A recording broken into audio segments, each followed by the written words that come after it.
नमस्कार दोस्तों, स्वागत है आपका हमारी चैनल में। दोस्तों, हम जो बुक पढ़ रहे थे विज्ञान भैरव तंत्र, उसकी अभी तक हम लोगों ने 81 विधियां देखी हैं। आज हम आगे की विधि देखेंगे। शुरू करें। इस विधि को शुरू करने से पहले मैं आपसे कुछ कहना चाहूँगी कि ये विधि बहुत ही गहरी और बहुत ही सुंदर विधि है। इस विधि को अंत तक देखना, क्योंकि अगर इस मैं से इस अनंत तक की यात्रा को जानना है, पहचानना है कि कैसे खुद ही के अंदर ये मैं की यात्रा से अहम ब्रह्मास्मि तक की यात्रा कैसे की जा सकती है, ये विधि में ओशो ने बहुत ही सरल शब्दों में बहुत गहराई से इसी विधि में प्रकट किया है। और हमें ये अवसर मिला है कि हम इसको सुन सकते हैं और इसका उपयोग कर सकते हैं। तो मैं चाहूँगी कि इसको अंत तक सुने। शुरू करते हैं। विज्ञान भैरव तंत्र, the book of secret tantra, Osho. ये तंत्र सूत्र विधि नंबर 82 है। यहाँ पे शिव का सूत्र है कि केवल असत्य विलीन हो जाता है। अनुभव करो मेरा विचार, मैंपन, आंतरिक इंद्रियां मुझे। अब इस सूत्र को समझाते हुए ओशो कहते हैं, ये बहुत ही सरल विधि है और अति सुंदर भी है। पहली बात ये है कि विचार नहीं करना है, अनुभव करना है। विचार करना और अनुभव करना दो भिन्न आयाम हैं। और हम बुद्धि से इतने ग्रस्त हो गए ना कि हम ये भी कहते हैं कि हम अनुभव करते हैं, तो भी हम अनुभव नहीं करते, सोच विचार ही करते हैं। तुम्हारा भाव पक्ष, तुम्हारा हृदय पक्ष बिल्कुल बंद हो गया है, मुर्दा हो गया है। जब तुम कहते हो ना कि मैं तुम्हें प्रेम करता हूँ, तो भी वो भाव नहीं होता, विचार ही होता है। और भाव और विचार में फ़र्क क्या है? अगर तुम भाव करोगे तो तुम अपने को हृदय के पास केंद्रित अनुभव करोगे। अगर मैं कहता हूँ कि मैं तुम्हें प्रेम करता हूँ, तो मेरा ये प्रेम का भाव मेरे हृदय से प्रवाहित होगा। उसका स्रोत कहीं हृदय के आसपास ही होगा। और अगर वो विचार मात्र होगा ना, तो वो सिर से आता होगा। जब तुम किसी व्यक्ति को प्रेम करते हो ना, तो ये महसूस करने की कोशिश करो कि ये प्रेम सिर से आ रहा है या हृदय से। जब भी तुम किसी प्रगाढ़ भाव में होते हो ना, तो तुम सिर के बिना होते हो। उस क्षण कोई सिर नहीं होता है, हो भी नहीं सकता है। तब हृदय तुम्हारा समग्र अस्तित्व हो जाता है, मानो सिर है ही नहीं। भाव की अवस्था में हृदय तुम्हारे होने का केंद्र होता है। भाव की अवस्था में हृदय तुम्हारे होने का केंद्र होता है। जब तुम सोच विचार कर रहे होते हो ना, तब सिर तुम्हारे होने का केंद्र होता है। क्योंकि सोच विचार करना जीने के लिए बहुत उपयोगी सिद्ध होता है। इसलिए हमने सब कुछ बंद कर लिया है। हमारे जीवन के बाकी सारे आयाम हमने बंद कर लिए हैं। हम सिर ही सिर रह गए हैं, हमारे शरीर के सिर के आधार पर रह गए हैं। हम सोच विचार ही करते रहते हैं ना, हम अपने भाव के बारे में भी विचार ही करते हैं। तो भाव में उतरने की कोशिश करो। तुम्हें थोड़ी मेहनत करनी होगी, क्योंकि भाव की क्षमता करो। भाव का गुण कुंठित पड़ा हुआ है। उस संभावना का द्वार पुनः खोलने के लिए तुम्हें कुछ करना होगा। तुम एक फूल को देखते हो और देखते ही देखते रहो और कहते हो कि ये सुंदर है, तो थोड़ा रुको, ज़रा प्रतीक्षा करो, जल्द निर्णय मत करो, प्रतीक्षा करो। और फिर देखो कि कहीं तुमने सिर से ही ये जवाब नहीं दिया कि ये सुंदर है। क्या है? तुमने ये अनुभव किया है? क्या फ़र्क है? ये आदतवशी तो नहीं है, क्योंकि तुम जानते हो कि गुलाब सुंदर होता है। किसी ने तुम्हें कहा और तुमने मान लिया कि गुलाब को सुंदर ही कहा जाता है, समझा जाता है। लोग कहते हैं ना कि ये सुंदर है, तो तुमने भी उसके बारे में यही धारणा कर ली कि ये सुंदर है। जैसे ही तुम गुलाब को देखते हो, मन आगे आ जाता है। मन कहता है कि ये सुंदर है। बात खत्म हो गई। अब गुलाब से कोई संपर्क नहीं रहा, उसकी ज़रूरत ही नहीं, तुमने कह दिया। अब तुम अन्यथा जा रहे हो, कहीं और बह गए हो। गुलाब से कोई मिलन नहीं हुआ। मन ने तुम्हें गुलाब की एक झलक भी नहीं मिलने दी। मन बीच में आ गया और हृदय गुलाब के संपर्क में नहीं रहा। केवल हृदय कह सकता है कि ये सुंदर है या नहीं, क्योंकि सौंदर्य एक भाव है, विचार नहीं है। तुम बुद्धि से नहीं कह सकते कि ये सुंदर है। कैसे कह सकते हो? सौंदर्य कोई गणित नहीं है, कोई गुणागणित नहीं है। और सौंदर्य वस्तुतः केवल गुलाब में नहीं है, क्योंकि संभव है किसी अन्य के लिए भी ज़रा भी सुंदर ना हो, मतलब किसी और के लिए ये गुलाब सुंदर ना हो। तो सौंदर्य केवल गुलाब में नहीं है, सौंदर्य तो हृदय और गुलाब के मिलन में है। जब हृदय गुलाब से मिलता है ना, तो सौंदर्य का फूल खिलता है। जब हृदय किसी चीज़ से प्रगाढ़ संबंध में आता है ना, तो बड़ी अद्भुत घटना घटती है। जब तुम किसी व्यक्ति के प्रगाढ़ संपर्क में आते हो, वो व्यक्ति सुंदर हो जाता है। और ये मिलन जितना ज़्यादा गहरा होता है, उतना ही ज़्यादा सुंदर और सौंदर्य प्रकट होता जाता है।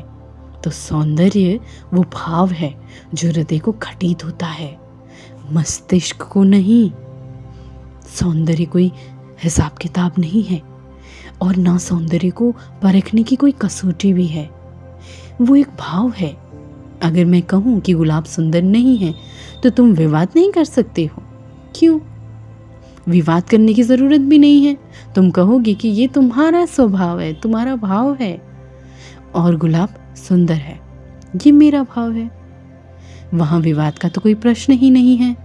मस्तिष्क विवाद कर सकता है, हृदय विवाद नहीं कर सकता है। बात ही खत्म हो गई, पूर्ण विराम आ गया। अगर मैं कहता हूँ कि ये मेरा भाव है, तो विवाद की ज़रूरत नहीं पड़ती है। सिर के तल पर विवाद जारी हो सकता है। फिर हम किसी निष्कर्ष पर पहुँचते हैं। हृदय के तल पर निष्कर्ष पहले ही आ चुका है। हृदय के संपर्क तक पहुँचने का कोई प्रक्रिया नहीं है, कोई विधि नहीं है। उसका निष्कर्ष तत्काल होता है, तुरंत होता है। सिर से निष्कर्ष पर पहुँचने की एक प्रक्रिया है, एक व्यवस्था है। तुम तर्क करते हो, तुम विवाद करते हो, तुम विश्लेषण भी करते हो, मतलब एक्सप्लेनेशन करते हो, और तब निष्कर्ष पर पहुँचते हो कि ऐसा है और ऐसा नहीं है। हृदय के लिए ये तात्कालिक घटना है, निष्कर्ष पहले ही आ जाता है। सिर के तल पर विवाद जारी रहता है, और फिर हम किसी निष्कर्ष पर पहुंचते हैं। हृदय के तल पर निष्कर्ष पहले ही आ चुका होता है। समझ रहे हो? इस बात को बहुत गहराई से समझो कि जब हम सिर से सोचते हैं ना, दिमाग से सोचते हैं, तो हम पहले तर्क पे आते हैं, और तर्क के बाद हम किसी निष्कर्ष पे आते हैं। और जब हम हृदय से सोचते हैं, हृदय के तल से, तो पहले ही निष्कर्ष आ चुका होता है। इसमें कोई विवाद नहीं होता है, क्योंकि उसकी कोई प्रक्रिया नहीं है ना, वो तत्क्षण होता है, तुरंत होता है। सिर के निष्कर्ष पर पहुंचने के लिए एक प्रक्रिया होती है, व्यवस्था है। तुम तर्क करते हो, तुम विवाद करते हो, तुम निष्कर्ष पर आते हो, और तब निष्कर्ष विश्लेषण पे आते हो, तब निष्कर्ष होता है। मतलब तर्क, विवाद और विश्लेषण, उसके बाद निष्कर्ष। ऐसा है या नहीं है? हृदय के लिए तो ये तात्कालिक घटना है, निष्कर्ष पहले ही आ जाता है। इस पर गौर करो। सिर के तल पर निष्कर्ष अंत में आता है, हृदय के तल पर निष्कर्ष सबसे पहले आता है। हृदय से तुम निष्कर्ष पहले लाते हो। तुम प्रक्रिया खोजते हो, प्रक्रिया खोजना सिर का काम है ना। तो ऐसी विधियों के प्रयोग में पहली कठिनाई ये है कि तुम्हें यही पता नहीं है कि भाव क्या है। पहले भाव को विकसित करने की कोशिश करो। जब तुम किसी चीज़ को छू रहे हो तो आंखें बंद कर लो, विचार मत करो, अनुभव करो। उदाहरण के लिए मैं तुम्हारा हाथ अपने हाथ में लेता हूँ और मैं तुम्हें कहता हूँ कि आंखें बंद कर लो, महसूस करो कि क्या हो रहा है। तो तुम तुरंत कहोगे कि आपका हाथ मेरे हाथ में है, लेकिन ये भाव नहीं है, ये तो विचार है। मैं फिर कहूँगा विचार नहीं, अनुभव करो। तब तुम कहोगे आप प्रेम प्रकट कर रहे हैं, वो भी विचार है। अगर मैं फिर जोर दूं कि आपसे कहूँ कि अनुभव करो इसको, सिर को बीच में मत लाओ, बताओ कि ठीक ठीक क्या अनुभव कर रहे हो, तो ही तुम कुछ अनुभव कर पाओगे और कहोगे ऊष्मा अनुभव हो रही है। क्योंकि प्रेम भी एक निष्पत्ति है। आपका हाथ मेरे हाथ में है, ये सिर से निकला हुआ विचार है। सच्ची बात ये है कि मेरे हाथ से तुम्हारे हाथ में या तुम्हारे हाथ से मेरे हाथ में एक ऊष्मा प्रवाहित हो रही है। हमारी जीवन ऊर्जाएं एक दूसरे को मिल रही हैं, उनका मिलन हो रहा है। मिलन का बिंदु ऊष्मा से भरा है। ये भाव है, अनुभव करो, संवेदना है, ये यथार्थता है। लेकिन हम निरंतर सिर में ही रहते हैं। वो हमारी आदत हो गई है ना, हम उसका ही परीक्षण करते हैं, हमें उसका ही परीक्षण मिला है ना, उसकी ही ट्रेनिंग मिली है। तो तुम्हें अपने हृदय को खोलना होगा। वो बंद पड़ा है, बंद पड़े हृदय को खोलो। भावों के साथ रहने की चेष्टा करो।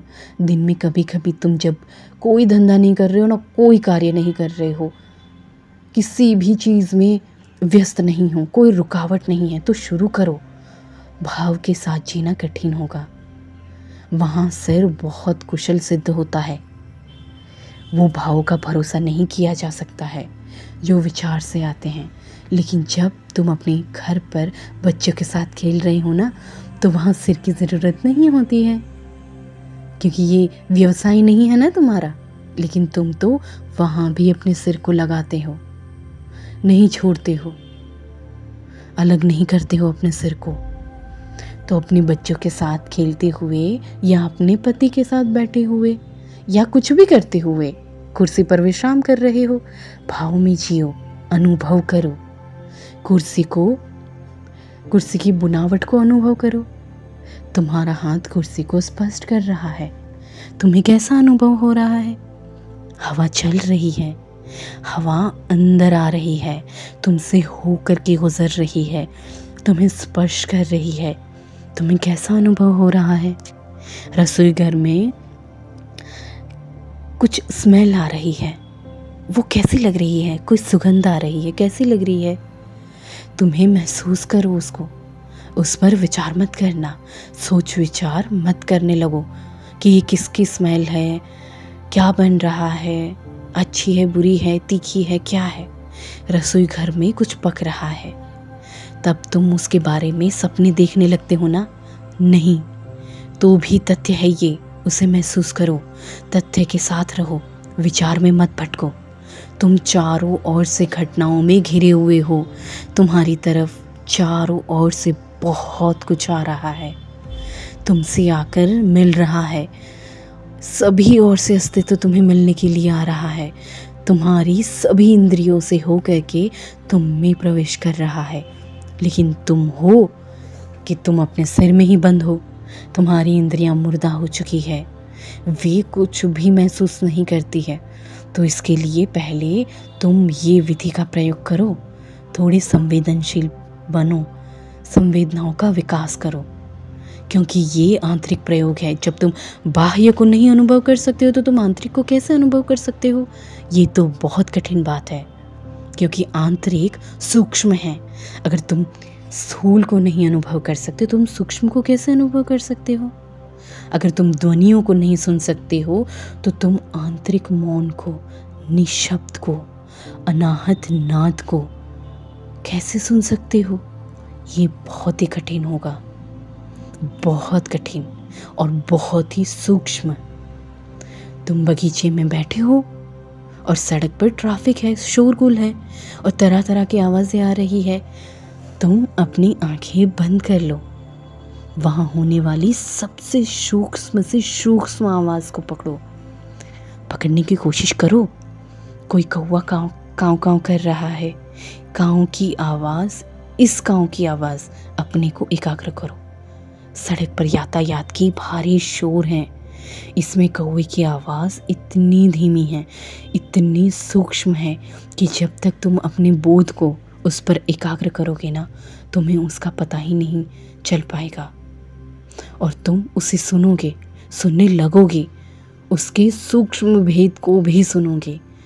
बहुत सूक्ष्म है लेकिन तुम उसे सुन पाओगे।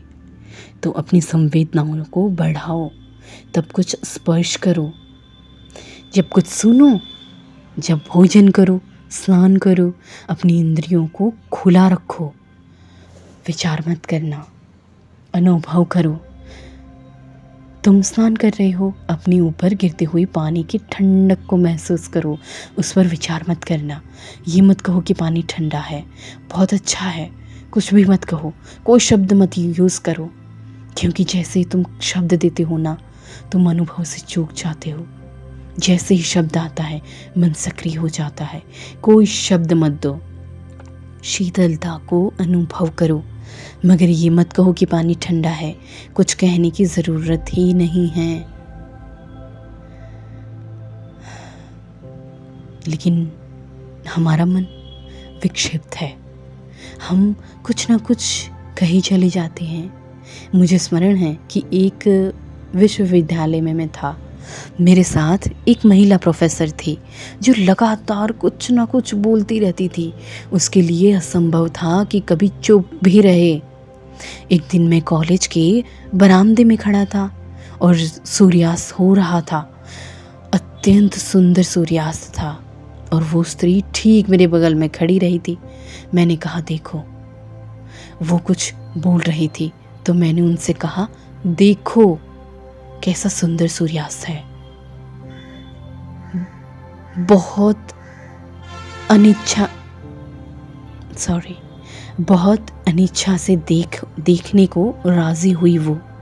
फिर उसने कहा, क्या आप नहीं सोचते कि बाईं और कुछ और जामुनी रंग जैसा ठीक लग रहा है? कोई चित्र नहीं है, असली सूर्यास्त था वो। हम लगातार बोलते रहते हैं और हम ये भी बोध नहीं रहता है हमें कि क्या बोल रहे हैं। मन की इस सतत बातचीत को बंद करो, तो ही तुम अपने भाव को प्रगाढ़ कर सकते हो। अगर भाव प्रगाढ़ हो तो ही ये विधि तुम्हारे लिए चमत्कारी हो सकती है।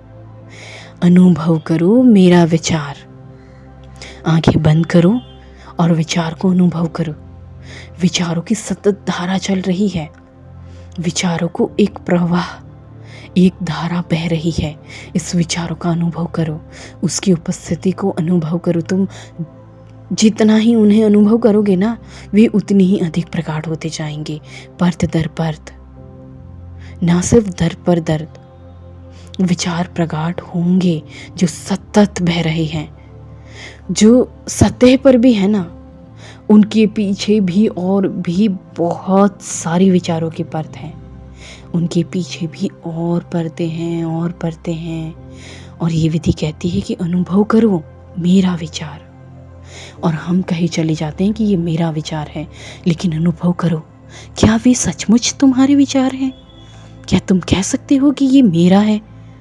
तुम जितना ही अनुभव करोगे ना, उतना ही तुम्हारे लिए ये कठिन होता जाएगा कि ये मेरा, ये सब उधार है, सब बाहर से आया है, तुम्हारे पास आया है, लेकिन वे तुम्हारे लिए नहीं है। कोई विचार तुम्हारे लिए नहीं है, वो धूल है, वे तुम पर आ जमी है, चाहे तुम्हें इसका पता हो या ना हो। किस स्रोत से ये विचार आया है, किस स्रोत से विचार आया है, तो भी विचार तुम्हारा नहीं है। अगर तुम पूरी चेष्टा करोगे ना, तो तुम जान लोगे कि ये विचार कहाँ से आया है। सिर्फ आंतरिक मौन तुम्हारा है। किसी ने तुम्हें ये नहीं दिया है, मौन तुम्हें किसी ने नहीं दिया है। तुम इसके साथ ही पैदा हुए थे और इसके साथ ही तुम मरोगे। विचार तुम्हें दिए गए हैं इस समाज से, इस संस्कृति से, इसे संस्कृत किया गया है। अगर तुम हिंदू हो ना तो तुम्हारे विचार एक तरह के होंगे, अगर तुम मुस्लिम हो तो तुम्हारे विचार वैसे ही होंगे, अगर तुम कम्युनिस्ट हो ना तो तुम्हारे विचार कुछ और ही होंगे। वे तुम्हें दिए गए हैं, वो तुम्हारे नहीं हैं। या संभव है कि तुम्हें उन्हें स्वेच्छा से ग्रहण कर लिया है, मान लिया है, लेकिन कोई विचार तुम्हारा नहीं है। अगर तुम विचारों की उपस्थिति को, उसकी भीड़ को महसूस कर सको ना तो तुम ये भी महसूस कर सकोगे कि ये विचार मेरा नहीं है, ये भीड़ बाहर से आई हुई है मेरे पास, तुम्हारी चारों ओर इकट्ठी हो गई है, लेकिन ये तुम्हारी नहीं है। अगर तुम्हें अनुभव हो ना कि कोई विचार मेरा है तो ही तुम मन को अपने से अलग कर सकते हो। अगर वे विचार तुम्हारे हैं तो तुम उसका बचाव करोगे। ये भाव है कि ये विचार मेरा है, यही तो आसक्ति है, लगाव है। तब मैं उसे अपने भीतर जड़े दे रहा हूं, तब मैं जीवन बन जाता हूं उसका। विचार मुझसे जुड़ा हुआ है जड़ से। जब मैं देखता हूं कि कोई विचार मेरा नहीं है तो वो निर्मूल हो जाता है, उखड़ जाता है। तब मेरा उससे कोई लगाव नहीं रहता है, मेरे का भाव ही लगाव पैदा करता है। तुम अपने विचार के लिए लड़ सकते हो, तुम अपने विचारों के लिए शहीद भी हो सकते हो, तुम अपने विचारों के लिए हत्या तक कर सकते हो, खून तक कर सकते हो। और विचार तुम्हारे हैं ही नहीं, चैतन्य तुम्हारा है, लेकिन विचार तुम्हारे नहीं हैं, क्योंकि इस बोध से मदद नहीं मिल सकती है। क्योंकि इसी बोध से मदद मिल सकती है। अगर तुम देखो कि विचार मेरा नहीं है, कुछ भी तुम्हारा नहीं है, क्योंकि विचार ही हर चीज़ से जुड़ा हुआ है और विचार ही हर चीज़ की जड़ है।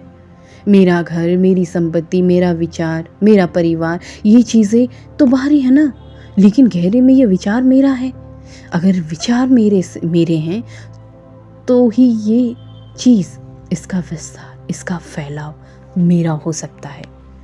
अगर ये विचार मेरा नहीं है तो कुछ भी महत्व का नहीं है, क्योंकि ये भी एक विचार है कि तुम मेरी पत्नी हो, तुम मेरे पति हो, ये भी तो एक विचार है ना। अगर ये बुनियादी तौर से विचार ही मेरा ना हो तो पत्नी मेरी कैसे हो सकती है, पति मेरा कैसे हो सकता है। विचार के मिटने से ही सारा संसार मिट जाता है। तब तुम संसार में रहकर भी संसार में नहीं रहते हो। तुम हिमालय चले जा सकते हो, तुम संसार छोड़ सकते हो, लेकिन अगर तुम सोचते हो कि विचार मेरे हैं तो तुम कहीं नहीं गए हो, तुम ही हो वहीं हिमालय में बैठे हुए। तुम संसार में उतरने लगते हो, जितना यहाँ रहे हो ना उतना ही वहाँ हो, क्योंकि विचार ही तुम्हारा संसार है। तुम हिमालय में भी अपने विचार के साथ जीते हो, तुम घर छोड़ते हो, लेकिन असली में घर तो अंदर है। असली घर विचार की ईंटों से बना हुआ है, बाहर का घर असली नहीं है। ये अजीब बात है ना, लेकिन ये रोज़ ही घटती है। मैं एक व्यक्ति को देखता हूँ, उसने संसार छोड़ दिया है, फिर भी वो हिंदू है। वो सन्यासी हो जाता है, फिर भी वो हिंदू या जैन बना रहता है। इसका क्या मतलब है? ये संसार का त्याग कर सकता है, लेकिन विचारों का त्याग क्यों नहीं कर सकता है? ये अभी भी जैन है, वो अभी भी हिंदू है, उसका विचार का संसार अभी भी कायम ही है उनके अंदर। विचारों का संसार ही असली संसार है। अगर तुम देख सको ना तो कोई विचार मेरा नहीं है। तुम देख सको ना कि तुम दृष्टा होंगे फिर, और विचार विषय बन जाएगा। जब तुम शांत होकर विचार को निरीक्षण करोगे ना तो विचार विषय होंगे और तुम देखने वाले होंगे, तुम दृष्टा होंगे, तुम साक्षी होंगे और विचार तुम्हारे सामने तैरते होंगे। और अगर तुम गहरे देख सको ना अनुभव कर सको तो तुम देखोगे कि विचारों की कोई जड़ें नहीं हैं। तुम देखोगे कि विचार आकाश में बादलों की तरह भांति तैर रहे हैं। तुम्हारे भीतर उसकी कोई जड़ नहीं। वे आते हैं और चले जाते हैं। तुम नाहक ही उनके शिकार हो गए हो, नाहक तुम्हारी उसके साथ तादात्म्य हो गया है।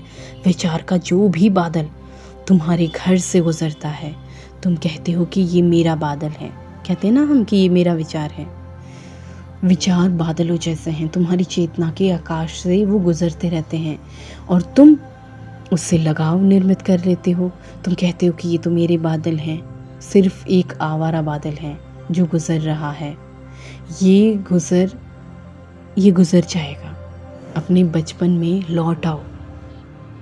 उस समय भी तुम्हारे विचार कुछ विचार थे, उससे तुम्हारा लगाव था और तुम कहते थे कि ये मेरे विचार हैं। फिर बचपन विदा हो गया, बचपन के साथ वे विचार, वे बादल भी विदा हो गए। अब वे तुम्हें याद नहीं करते हैं। फिर तुम जवान हो गए, तब दूसरे बादल आ गए जो जवानी को आकर्षित हो करके आते हैं और तुमने उससे भी अपना लगाव बना लिया। अब तुम बूढ़े हो गए हो, जवानी के विचार अब नहीं रहे हैं, वे अब तुम्हें याद तक नहीं हैं। और कभी वे इतने महत्वपूर्ण थे ना, तुम उसके लिए जान तक दे सकते थे, अब याद नहीं आ रहे हैं। अब तुम अपनी उस मूर्खता पर हंस सकते हो, तुम उसके लिए मर सकते हो कि तुम उसके लिए शहीद भी हो सकते थे। उसकी जगह दूसरे बादल आ गए हैं और तुम उन्हें पकड़कर अब बैठे हो। बादल बदलते रहते हैं लेकिन तुम्हारा लगाव, तुम्हारी पकड़ नहीं बदलती है। यही समस्या है। और ऐसा नहीं है कि तुम्हारे बचपन के जाने के बाद बादल बदल गए हैं, प्रतिपल बदल रहे हैं। 1 मिनट पहले तुम कुछ और तरह के बादल से घिरे हुए थे, अब तुम किसी और तरह के बादल से घिरे हुए हो। जब तुम यहाँ थे, एक तरह के बादल मंडरा रहे थे। जब तुम यहाँ से जाओगे दूसरी जगह पर, तो वहाँ पे मंडराएंगे। तुम प्रत्येक बादल के साथ चिपक जाते हो, उससे लगाव बना लेते हो ना। अगर अंत में तुम्हारे हाथ में कुछ भी नहीं आता है तो ये स्वाभाविक है, क्योंकि बादल से क्या मिल सकता है, और विचार बादल ही है ना। तो ये विधि जड़ से ही शुरू करती है और विचार ही सबकी जड़ है। अगर मेरे का भाव उसकी जड़ में ही काट सको ना, तो वो फिर प्रकट नहीं हो सकता, वो फिर कहीं नहीं दिखेगा। और अगर तुम उससे जड़ से नहीं काटोगे ना, वो फिर आएंगे। कभी ना कभी तो उसे काटना ही पड़ेगा, उसके बिना कुछ नहीं हो सकेगा। चाहे तुम जितना ही काटो, वो व्यर्थ ही होगा, फिर प्रकट हो जाएगा। मैं उसे काट सकता हूँ, मैं कह सकता हूँ कि कोई मेरी पत्नी नहीं है, हम लोग अजनबी हैं और विवाह तो केवल एक सामाजिक औपचारिकता है। मैं अपने को अलग कर सकता हूँ, मैं कह सकता हूँ कि मेरी कोई पत्नी नहीं है, लेकिन ये बात बहुत सत्य वाली है। फिर मैं कहता हूँ कि मेरा धर्म है, मैं कहता हूँ कि मेरा संप्रदाय है, मैं कहता हूँ कि ये मेरा धर्म ग्रंथ है, बाइबल है, कुरान है, ये मेरे शास्त्र हैं। इस तरह मेरे का भाव किसी दूसरे क्षेत्र से जारी ही रहता है। तुम वही के वहीं रहते हो, मेरा विचार और तब मैंपन। विचार की श्रृंखला को देखो, विचारों की प्रक्रिया को देखो, विचारों के प्रवाह को देखो। खोजो कि कौन से विचार तुम्हारे हैं या कि वे भटकते हुए बादल हैं। जब तुम्हें प्रतीत हो कि कोई विचार तुम्हारे नहीं है, विचारों से मेरे को जोड़ना ही ब्रह्म है, तो तुम आगे बढ़ सकते हो। तब तुम और गहरे उतर सकते हो। तब मैंपन के प्रति होश साधो, ये मैं कहाँ है। रमण अपने शिष्य के साथ एक विधि देते हैं, अपने शिष्य को रमण महर्षि। उनके शिष्य पूछते हैं कि मैं कौन हूँ। तिब्बत में भी ये एक ऐसी विधि है कि उसका उपयोग करते हैं जो रमण की विधि से भी बेहतर है।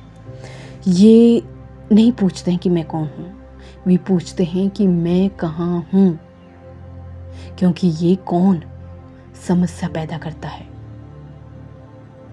जब तुम पूछते हो कि मैं कौन हूँ तो तुम ये तो मान लेते हो कि मैं हूँ, इतना ही जानना है कि मैं कौन हूँ, है ना।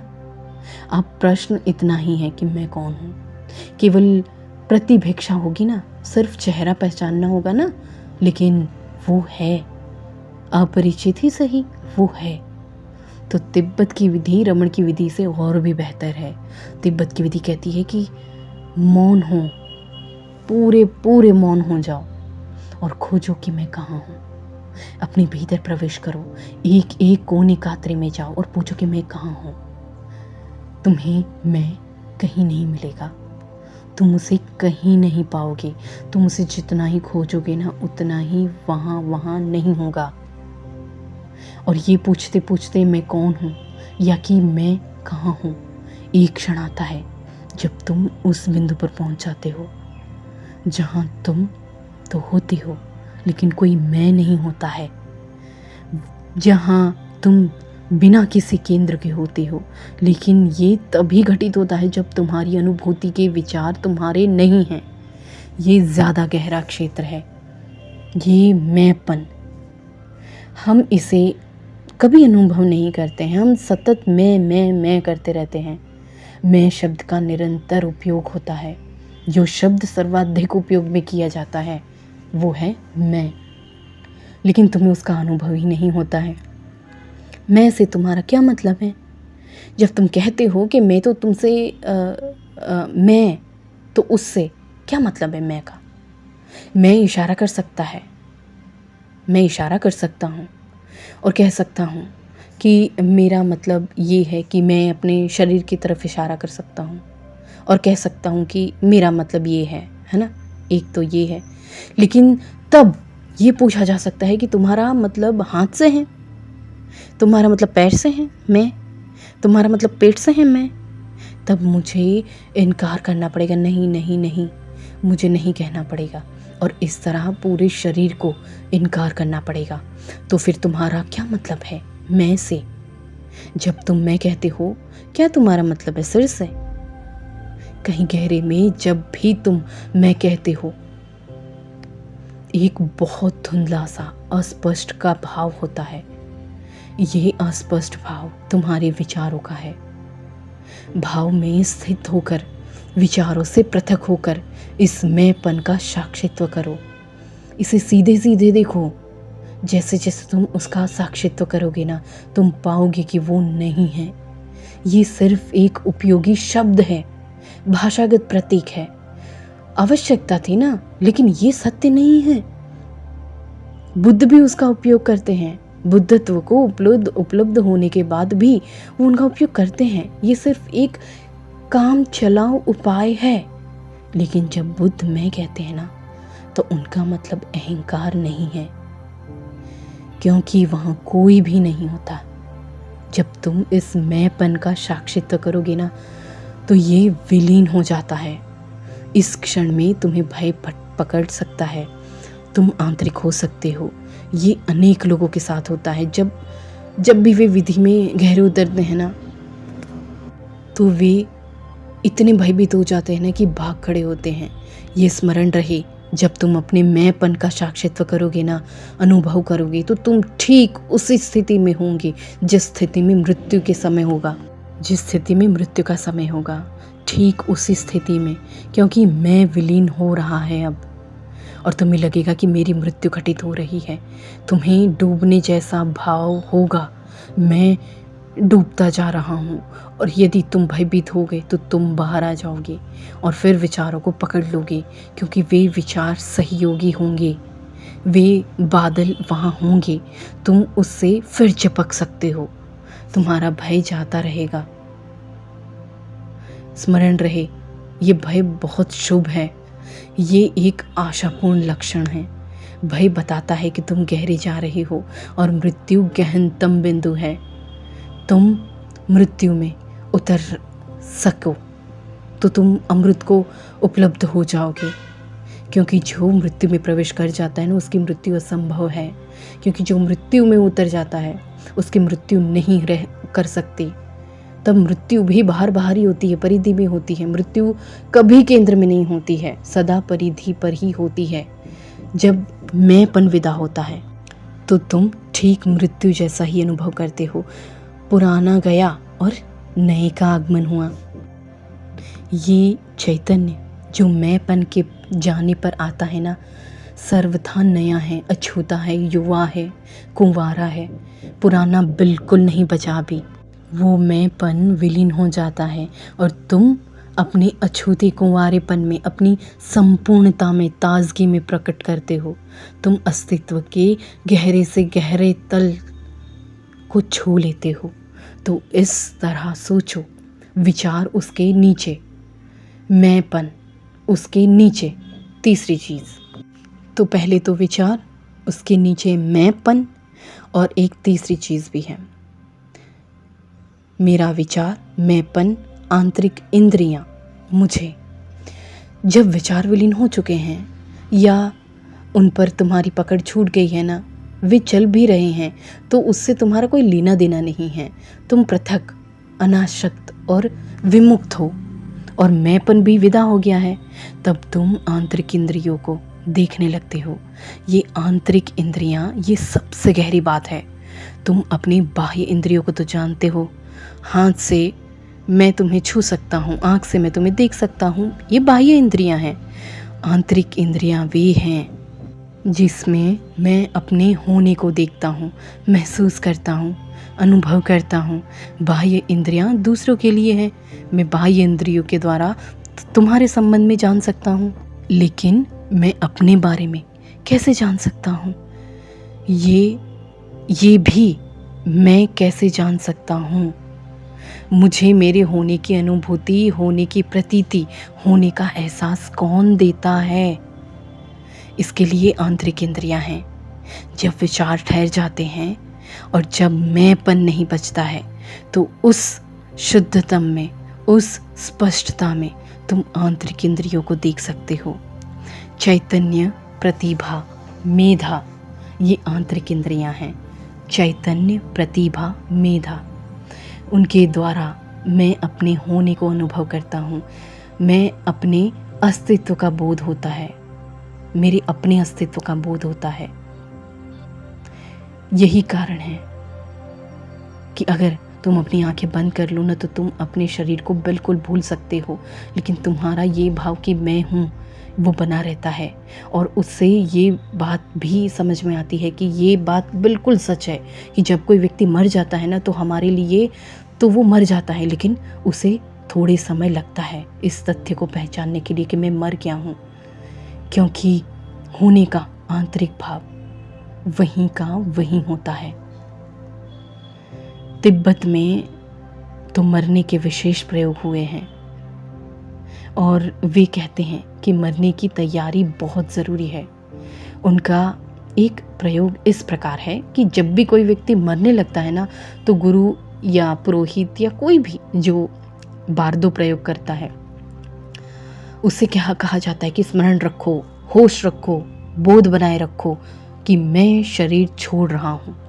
क्योंकि जब तुम शरीर छोड़ देते हो तो ये समझने में थोड़ा समय लगेगा कि मैं मर गया हूँ, क्योंकि आंतरिक भाव वहीं का वहीं बना रहता है, उसमें कोई बदलाहट नहीं होती है। शरीर तो केवल दूसरों को छूने का अनुभव करने के लिए होता है ना, इसके द्वारा तुम कभी अपने को नहीं स्पर्श किया है, ना अपने को जाना है। तो तुम अपने को कहीं अन्य इंद्रियों के द्वारा जान सकते हो जो आंतरिक है। लेकिन हमारी मुश्किल ये है ना कि हमें अपने उस इंद्रियों का कुछ पता ही नहीं है। हम अपने को दूसरों के द्वारा जानते हैं ना, हमारी ही ये नज़र है।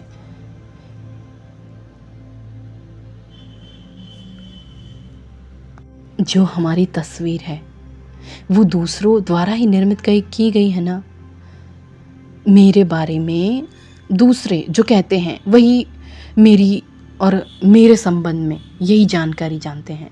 अगर वे कहते हैं ना कि तुम सुंदर हो, या अगर वे कहते हैं ना कि तुम कुरूप हो, उस पर भरोसा कर लेता हूँ।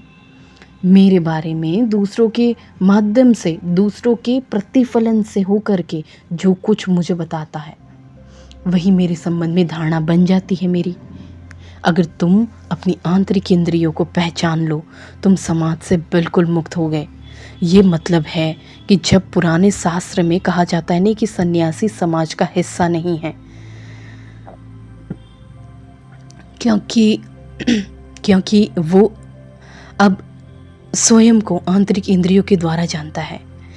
अब उसका अपने संबंध में ज्ञान दूसरों के मत से आधारित नहीं रहेगा। अब ये ज्ञान किसी के माध्यम से देखा गया प्रतिफलन नहीं है। अब उसे स्वयं को जानने के लिए किसी दर्पण की ज़रूरत नहीं है। उसने आंतरिक दर्पण को पा लिया है। वो स्वयं को आंतरिक दर्पण जानता है। आंतरिक सत्य को तभी जाना जा सकता है जब तुमने आंतरिक इंद्रियों को पा लिया है, और तब तुम उन आंतरिक इंद्रियों के द्वारा देख सकते हो। तब मुझे, इस शब्द को कहना गलत है, इसलिए मुझे का प्रयोग किया गया है। कोई शब्द गलत होगा, मुझे भी गलत ही है, लेकिन मैं विलीन हो गया हूँ। स्मरण रहे कि इस मुझे को मैं से कुछ लेना देना नहीं है। इस मुझे को मैं से कुछ लेना देना नहीं है। जब मुझे प्रकट होता है तब पहली दफ़ा मेरा असली होना प्रकट होता है। वो असली होना मुझे है। बाहरी संसार ना रहा, विचार ना रहा, अंधकार का भाव ना रहा, और मैंने अपनी आंतरिक इंद्रियों को, चैतन्य को, मेधा को, या उससे जो कुछ भी कहो, जो जान लिया है। तब इस आंतरिक इंद्रियों के प्रकाश में मुझे का अवतरण होता है। ये मुझे तुम्हारे से नहीं आता है, ये तुम्हारा अंतस है, अंतरतम है। ये मुझे जागतिक विराट से आता है। इस मुझे की कोई सीमा नहीं है। इसमें सब कुछ निहित समाया हुआ है। एक लहर नहीं है, ये सागर ही है। तो अनुभव करो मेरा विचार, मैंपन, आंतरिक इंद्रियां, और तब एक अंतराल है और अचानक मुझे प्रकट होता है। जब ये मुझे प्रकट होता है तो व्यक्ति जानता है कि मैं ब्रह्म हूँ, अहम ब्रह्मास्मि। अहंकार का दावा नहीं होता है, अहंकार तो जा चुका है। इस विधि के द्वारा तुम अपना रूपांतरण कर सकते हो, लेकिन पहले भाव में स्थित हो जाओ। ओशो, विज्ञान भैरव तंत्र, विधि नंबर 82 यहीं समाप्त होती है। ये बहुत ही महत्वपूर्ण विधि है। अगर हो सके तो उसको दोबारा सुनना। अभी तक मुझे इतने प्रेमपूर्ण और इतने ध्यान से सुनने के लिए धन्यवाद।